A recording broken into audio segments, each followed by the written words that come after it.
total depravity. What is total depravity? That is our question. So we are trying to answer that question in two ways. Negatively, it does not mean that unregenerate are never disposed to do any righteousness. It doesn't mean that they cannot do any righteousness. Second, we saw unregenerate never do anything that corresponds to God's standard. It doesn't mean that. Yes, there are things that they do that is up to the God's standard. That's right. It also does not mean that unregenerate cannot acquire knowledge of or truth. As some people think that that they don't understand the scripture. They do understand. You know, 1 Corinthians chapter 2 verse 14. Natural man does not understand the things of God. Actually, we need to understand. It is not that they don't understand the meaning. That is what I said. They do understand the meaning. Then what they don't understand? They don't understand the significance of scripture. That's what they don't understand. They don't welcome it as God's word. So that's what. That's what I said. And it does not mean that unregenerate are as bad as they can possibly be. It does not mean. Yes, they are. I said unregenerate has the capacity to do the worst sin, the worst form of wickedness. They have the capacity. But I said it's simply because of common grace. Then what is the total depravity mean? First of all, I said sin has penetrated and affected whole of man's being. Whole of man's being, without exception. Whole of man, without exception. Now that means including his body, sin has penetrated his will and heart and mind. That means the whole of body is penetrated by sin. Sin affects. Does depravity prevent the unregenerate from engaging in thinking, understanding, reasoning? And then we are asked, okay, does it mean that unregenerate are depraved, so they are not able to think, not able to understand, not able to reason? Is that the meaning? We said no. No, really, they understand. They understand. The real problem for unbelievers, I said, it's not that they have truth, as the greatest apologist Ventel said. He goes on, however, to explain that what they lack is not the truth itself, but a truth system or a truth standard. That is the problem with unbelievers. They have the truth, but what they lack is a truth system, a truth standard. They don't look at the truth from the standard or from the viewpoint of God. This is what we understand. Moral truth, scientific truth, yeah, all truth. Everything that are truth hinges inescapably upon the existence and more authority of God. That's what we say. So if you don't believe the idea of the existence of God and authority of God, then and that is the problem with unbelievers. It's not that they don't have any truth, they do, but they have separated the truth from the authority and the existence of God, and therefore they don't have a standard. That's what we looked at. And second, I said total depravity means unregenerate have the capability of committing the worst sin. Yes, they have the capacity to commit the worst sin ever possible. They have. Why they don't? I said common grace. Third, unregenerate, when the unregenerate do righteous deeds, they do for selfish purposes only. They never do righteous deeds for God. Never. And for I said, the unregenerate person has no means of recovery, no ability to recover from the sinful condition, no ability to please God, and even no desire to make a virtue to God for deliverance. See, that is important. See, unbelievers do not have even desire to come to God. Then how can they say? I'm saying they have no desire to come to the true God of the Bible. That's what I'm saying. They have desires for God. They may seek God, but they don't seek God of the Bible. They may desire for God. They look for a God who can fulfill their desires, right? Their desires and wants. That's what I said. They look for a God who can fulfill their desires and wants, not God of the Bible. So I clearly said, right, no man can come to me unless Father who sent me draws it. Right? That's what I said. So very, very important. It is God. God has to work first in the salvation of an individual. It is not man who works first. It is not any ability or anything in man that makes him to be saved. It is unilateral work of God. Salvation, that's the reason we say, Bible, we read, salvation belongs to the Lord. Salvation belongs to the Lord. It's not any work of human being. We are going to look at that later. And natural man cannot understand. So we looked at these questions and answers. Now, today, what are we going to look at is false views of depravity. False views of depravity. So all what we have seen is the biblical idea of depravity. But having said the biblical idea of depravity, now we need to look at in the church history how this is played. First of all, Pelagianism. Pelagianism received its name from 4th century heretic. His name is Pelagius, right? Pelagius came up with a doctrine with the heretic teaching and was condemned by 16th Council of Carthage in AD 418. And he was also again condemned in the Council of Ephesus in AD 431. Double, 2 times he was condemned. Nonetheless, it has seen rivals in teachings of Socinius, right? Even though he was condemned, his teaching still influenced people like Socinius in the 16th century and modern day expressions of Roman Catholic theology, right? Yes, his teachings were still has found in the writings of Roman Catholic theologians, and especially the teachings of 19th century revivalist Charles Finney. And he is the latest version of Pelagius, Charles Finney.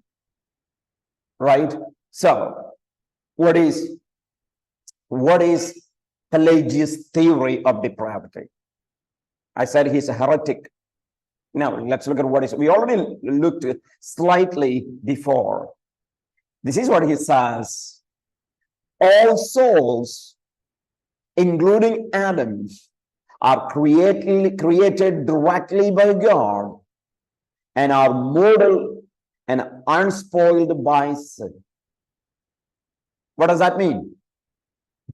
You don't, he believed in a creation theory of soul, creationism. What is that? He thought that your soul, at the time of conception, God directly creates a new soul. That means, according to him, every human being gets their soul directly by God, like Adam received. We looked at that. We looked at this, already about how did we get our soul in the same doctrine of man, right? We get our soul from our parents. That's what we get. That means God doesn't create anything new now. Creation was over by first 6 days. God doesn't create anything new today. It is over. All what we have God does is God cares for the world, and God cares for the world. That is what he does. No more creation, because God rested on the 7th day. That means after 6 days of creation, there is no more new thing that God creates. So, according to him, if God creates a new soul, then it must be holy. So he thinks that all human beings are unspoiled by sin. Unspoiled by sin. Okay? So when a baby is born, he is innocent. He is holy.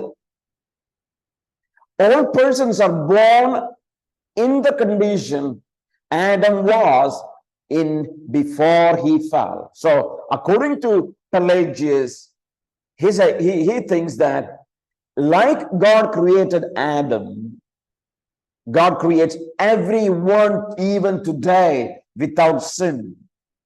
And of course, he thinks that Adam was mortal and possessing the power of the contrary choice in moral issues and in possession of natural holiness. So he thinks that every human beings were created by God new. So remember here, let me use that different words. We believe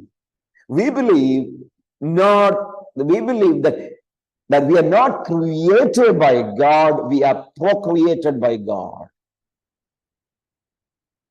Right? We are procreated. God created, because if creation, if you look at the word, creation is out of nothing. That word actually means, creating out of nothing.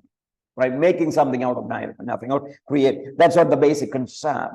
And of course, we know that this is making out of something. It is sometimes it goes well. I'm saying God created Adam and Eve, but as far as we are concerned, we are not directly created by God. We are procreated by God. Procreated by God. So, Pelagius' theory is not that. He says our soul is directly created. So when we are born like Adam's type of natural holiness. Third, Adam's sin affected only himself. That is what Pelagius said. Not the entire human race. No, the idea of inherited guilt is not only unthinkable, but blasphemous. He believes that Adam's sin is imputed, or even inherited. He thinks that it is blasphemous. Men sin in the same manner as Adam. So he serves as a bad example. Adam serves as a bad example, nothing more. There is no sin comes to you because of Adam's sin. No sin nature comes to you because of Adam's sin. That is what Pelagius thinks. And therefore, what about Christ's atoning work? It is a governmental in nature. Governmental, we already discussed this one in Christology, governmental theory of atonement. If you forgot, you may look. The governmental view of atonement recognizes that human sin has extreme consequences in God's moral order or in God's government. Human sin has consequences extremely, and consequences that wreak havoc on society. True. And God could punish sin or merely forgive sin. And God can do either. Maybe God can punish or forgive. But these responses would not help society. Instead, God allowed Christ to demonstrate for mankind the extreme results of sin in God's holy moral order, and to thus convince man to reform himself. So what is Christ's death? It is simply showing humanity how bad sin is. It is an example of how God can punish sin. That's it. So basically, governmental theory doesn't say that it is an atonement for the entire humanity. Rather, it is an example of how God looks at sin. That's what governmental theory says. Jesus' death is an example, right? It's a model of how God can punish sin in God's government, in God's moral order. That's all. It doesn't have vicarious effect. Jesus did not die for our sins, and Jesus taking our punishment on the cross. No, that's not what the death of Christ actually is. So this is Pelagius' view. And then how about regeneration for Pelagius? For Pelagius, regeneration is achieved by man. Look at that one. Apart from any antecedent work of God's grace. Though God may arrange society in a non-efficacious manner to make salvation more likely in certain individuals, and maybe God might arrange society, maybe, there are certain arrangements God make, but without God's grace, a person can be saved. Person can believe in God. He doesn't need anything from God. Why? Because he is created holy. He is like Adam. He can come to Jesus. He can come to God. No problem. He has a natural ability. Natural ability to come to God. Right? That's what Pelagius thinks. Right? So let's look at that. Yes. Man is alive and well, according to Pelagius. Man has the ability to come to God. Man has the ability to come to God. That's what Pelagius said. This is just opposite to what we have learned just now or yesterday. The second view on depravity is known as semi-Pelagianism. All right, semi-Pelagianism. What is semi-Pelagianism? Century following the condemnation of Pelagianism, this is after a century, the rise of slightly more palatable heresy, commonly called as semi-Pelagianism.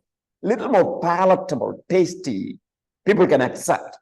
A little better position rather than Pelagius. The most visible proponent was John Cassian. John Cassian was its proponent. He was the 5th century ascetic. This doctrine was officially condemned at the Council of Orleans in AD 5529, but has been revival since that time. Yes, revival since that time. So a little more, he moved from Pelagius to a middle position. What is that middle position actually is? Number one, he says, Adam's sin weakened the power of all men to do good. Pelagius said, no, we are born holy like Adam was created. No weakness, we are able to come to God. Of course we do sin. That's another case, but Adam sinned just like that. Right? So, but Semi-Pelagius said, no, Adam sin weakened human being. But, so what weakened what? Weakened the power of all men to do good. But did not destroy it. Depravity is not total, therefore, for him. Not total depravity. He thinks that depravity is actually, he thinks that, this is, Adam's sin has weakened. Of course, we can do it, but we are in a weak position. Certainly not to be described in terms of moral inability. So he thinks that we have moral ability, right? So if Pelagius said we are completely able, Adam's sin has done nothing, no harm to human being. We are able to come to God without any of God's grace. Semi-Pelagians view us, we are weak. Human beings are weak. Okay, all right. All right. We are weak now. So, for regeneration, what we need? Regeneration occurs when man, by his own native ability, and apart from any prevenient grace, right? Man, in his own ability, makes initial overture to God for mercy. All right? So, who begins this salvation work? Who begins? Man begins. Right? It is, of course, here also, who begins? Man. So, Pelagius believed we don't need God's grace at all to come to Jesus. Semi-Pelagius, like Cassian said, yeah, we make the first step, right, in our salvation. We make first step. God then responds to this overture by meeting man halfway with assisting or cooperating grace. All right? So it is like, right here, man, right? Man, right? Yes.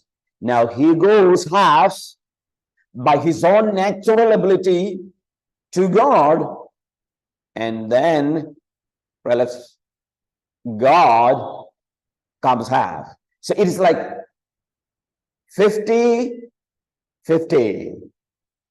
Right? You need to, you can make that initial jump to God.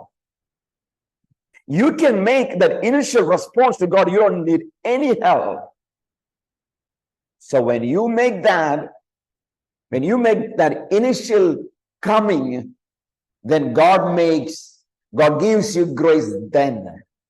Right? So what do? You cooperate, right? You cooperate with God. If here you're not cooperating, you're simply going to God. You don't need anyone, no grace, anything to come to God. Semi-Pelagian said, we are weak, So because we are weak, with our natural ability, we can take decision to go to God. We can go to God. Then when we go to God, God comes to us. That means we are cooperating with God. That is the second view. So this is a middle position. Third is Arminianism. Arminianism. What is Arminian view of depravity? Adam's sin, Arminius believed. Jacob as Arminius, he believed that Adam's sin rendered all men totally corrupted and inclined to sin. Yeah, totally corrupted and inclined to sin. Arminius agreed, but did not confer guilt upon anyone but himself.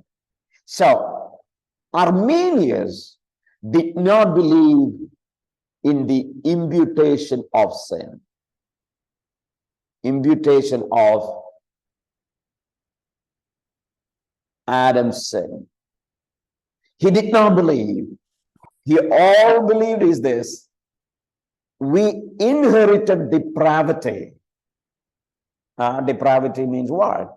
The sin nature from our parents, not any demerit. Right? You did not receive the sin of Adam into your account. Right? Therefore, man is culpable, right? Culpable, responsible only for individual voluntary transgressions, not culpable of Adam's sin, not guilty of Adam's sin. Right? Adam's sin. This is I'm confused. It's confusing, Pastor. Yeah. Is it not imputation of the sin? Because No. culpability is for my individual transgressions, but the nature, he says that nature has been inherited. Yeah. But that's So, I know that you've been absent in 2 days because that's what we've been discussing. We are sinful in 2 ways. If you read Romans 5, Romans 5 clearly, it makes it clear. That is what our lessons like for past 2 days were. And it makes clear that we all sinned with Adam. oh. Yes. And so that is the question, that how? Because Adam represented the entire humanity, right? Entire humanity. And therefore, what God has done, and it was, now the reason these arrangements have been made is for our blessing. So, we are sinful in 2 ways, right? We are sinful in 2 ways. Number one, we have a sin nature that we call inherited corruption or inherited sinful nature. This we get from our parents, right? This is not imputed, because impute means reckon or deposit. That is what it is, judicial term. That is what impute means. Reckoning in one's account or depositing into one account. So we are sinful in 2 ways. Number one, I said we have an inherited sinful nature that we get from our parents. Second, we have imputed sin. Imputed sin. That is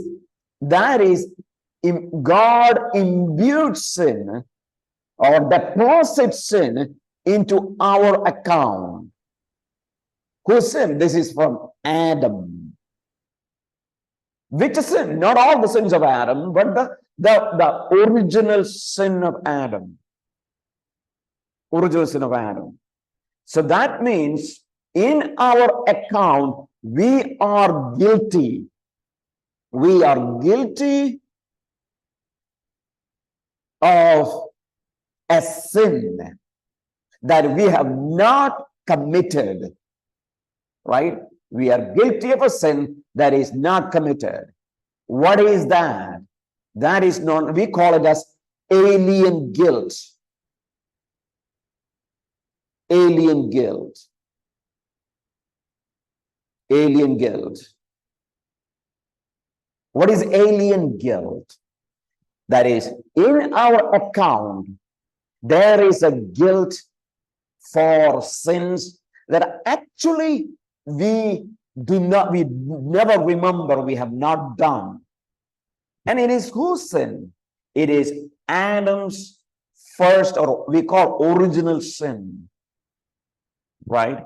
And if you read Romans 5, maybe Sudhir brother, you can go look into the notes and read through how it explains. So we have an alien guilt in our account. Now, I'll do that. what is imputation? Right? Imputation is, so we have the Adam's guilt into our account, and we also have our own sin's guilt in our account. Whatever we do, right? So let me draw again the picture. So I said here alien guilt. That word is very important, right? A guilt that is in our account for which we have not done anything wrong. That is only Adam did. Why we have it? Because in Adam represented the entire human race. He is a representative. He's a representative. So, okay, sorry about that.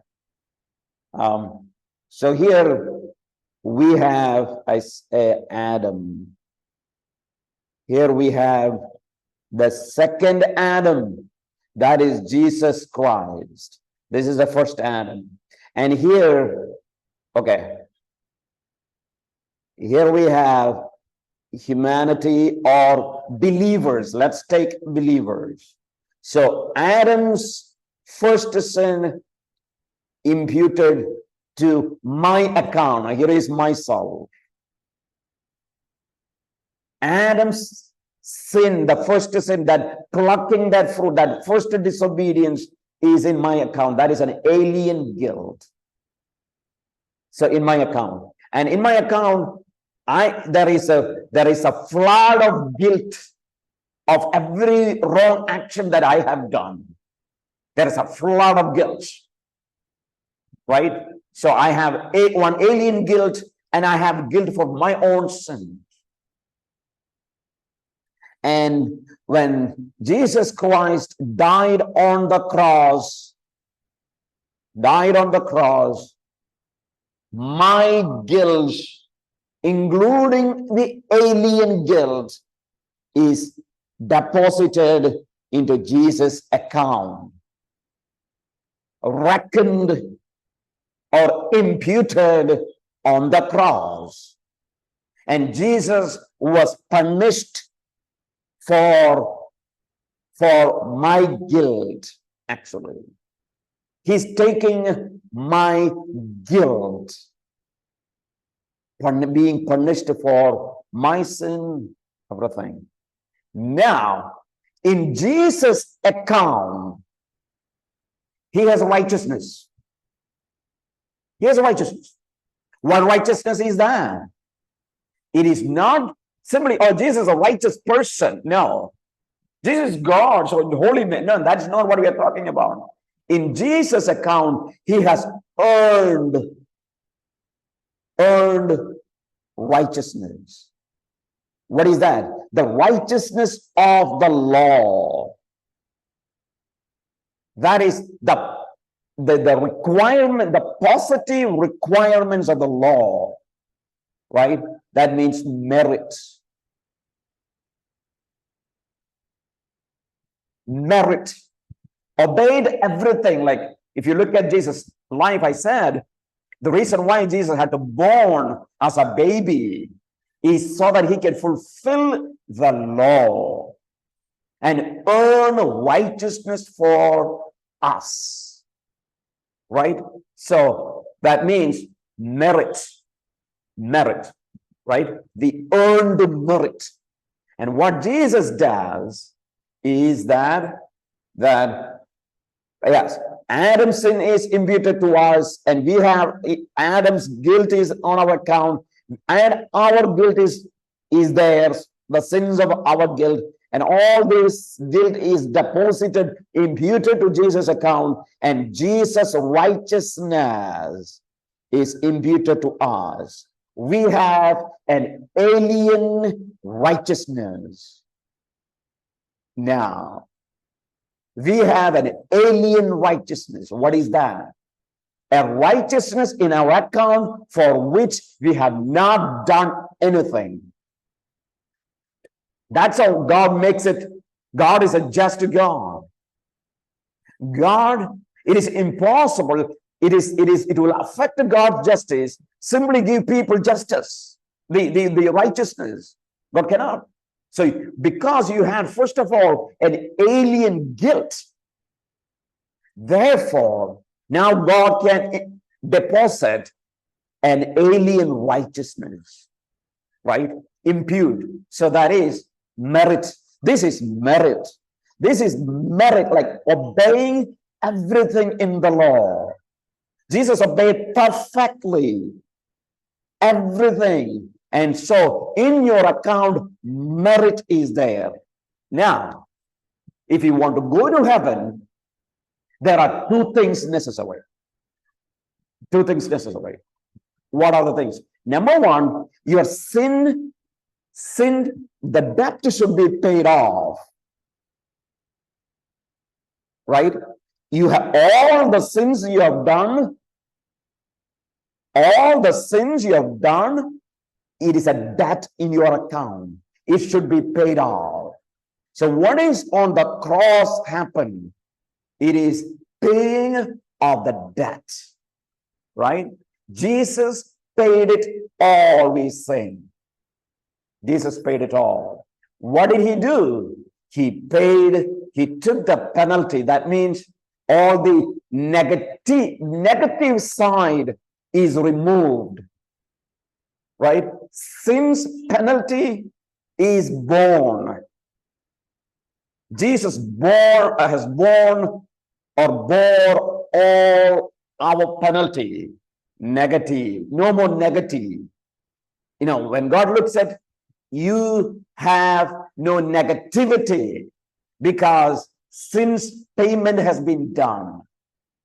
But in order to go to heaven, the entrance to heaven is meritorious. Meritorious. That is, you need to fulfill, you need to obey the entire law without any breakage. That's what we call paucity. Canceling debt is not enough. In your account, your acceptance to heaven, when God accepts, because God is holy, and if he has made the demands that you need to obey to be alive, you need to obey perfectly the law in order to go to heaven. So what Jesus did, he obeyed perfectly. So in your account, you have merits. You have merit. Merit. What is the merit? The merit from the law that Jesus earned. Jesus earned. Now, so now you understand that why God deliberately imputed Adam's sin into your account. So that the reason is so that God can impute second Adam, that is Jesus' merit into your account, righteousness in your account. That is the reason God did it, right? Of course, Jacobus Arminius doesn't believe in that. Remember? Okay, again, remember I talked about when if you again remember Christology, discussion on Christology, I talked about active obedience and passive obedience of Jesus Christ. Remember that one? Active obedience and passive obedience, right? Passive obedience is his death on the cross. Jesus died on the cross, right? It is passive. He gave himself up for this punishment. And active obedience was what? It was the law.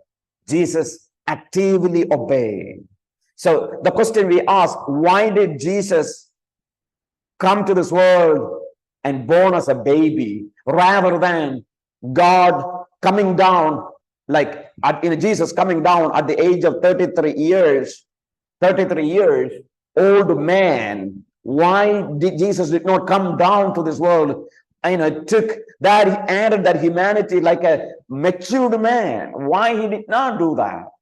It is simply because of active obedience, right? He has to obey everything of the law. If he has to obey everything of the law, he has to be just like a human being, like has to be conceived, has to grow in knowledge and in grace, right? And that's how it works. So that is the reason we are sinful in two ways. Now, so I talked about three views here. Views of original sin. I talked about Pelagianism, semi-Pelagianism, and Arminianism, right? Now, I did not finish here, so before I go there, let me finish it. What Arminius actually was saying. Yes.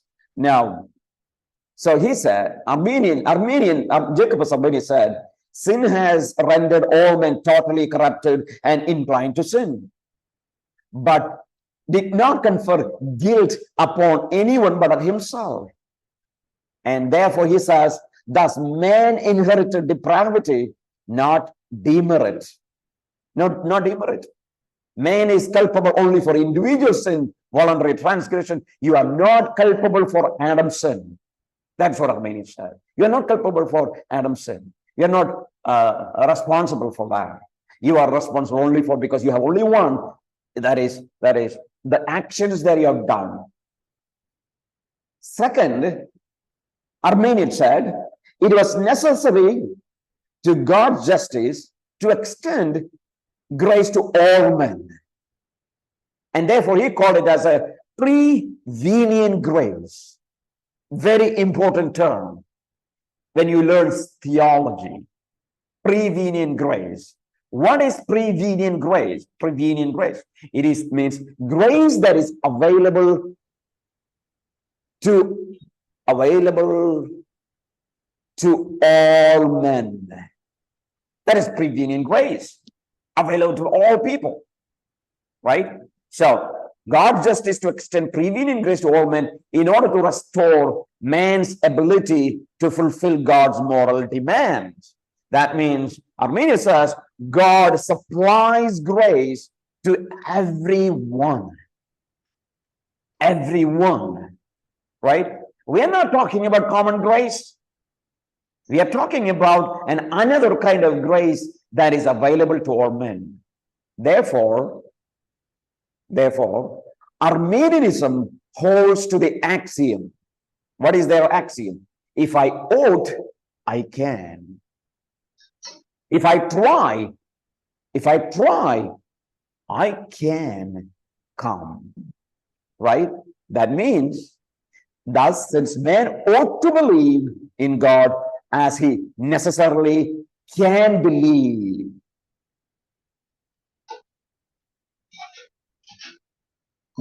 man is able to believe if he tries. Why he is able to believe if he tries? Because prevenient grace. According to Arminianism, the entire humanity has a special grace. That is ability that God gave them to come to Christ. So if they want, they can come. The question now, is it right? That is the question. I would say no, right? I would say no. But Armenians said God gives grace to all people. We are not, again, we're not talking about common grace. We are talking about a special grace Armenians call prevenient grace. That is a grace available to all people before they come to Christ. So, what is the regeneration for them? What is the regeneration for Armenians? Regeneration occurs when God responds to the averture of faith from man that is made able by prevenient grace. Because grace is available to all the people. So when you use that grace, you respond to God in faith, then God regenerates you. God regenerates you. That is what Armenians believe, right? Prevenient grace. All right. Now let's look at this chart here. View of original sin. We are going to look at how each group think about original sin, view of the state of the unregenerate, view of the atonement, and view of the grace of regeneration. All right, how much do we need to cover? All right, yes, that's the last one. All right, that's the last one. So we are going to look at this again here. All right, we are going to conclude here. All right, conclude here. View of original sin. Pelagianism thinks that, Adam is a bad example. That's all. Adam's sin is not imputed to us at all. It's not imputed to us at all. That's what Pelagianism said. We are not corrupted when we are born. We are innocent when we are born, like Adam was created, right? And we have the state of the unregenerate. Yes, Pelagianism believed that we were in a natural holiness. We have atonement, governmental theory. Christ's death was, a model in God's government. How heinous sin is. That when God looks, sin is so heinous, and to show that example, Jesus' death was there. It doesn't do any good to human being. And what is Pelagius' view of regeneration? No grace at all. That is what Pelagianism said. Semi-Pelagianism. What do they say? They say, yes, we consist of an inherited weakening of man's nature and will. According to semi-Pelagian, we are weak. We don't have that. Our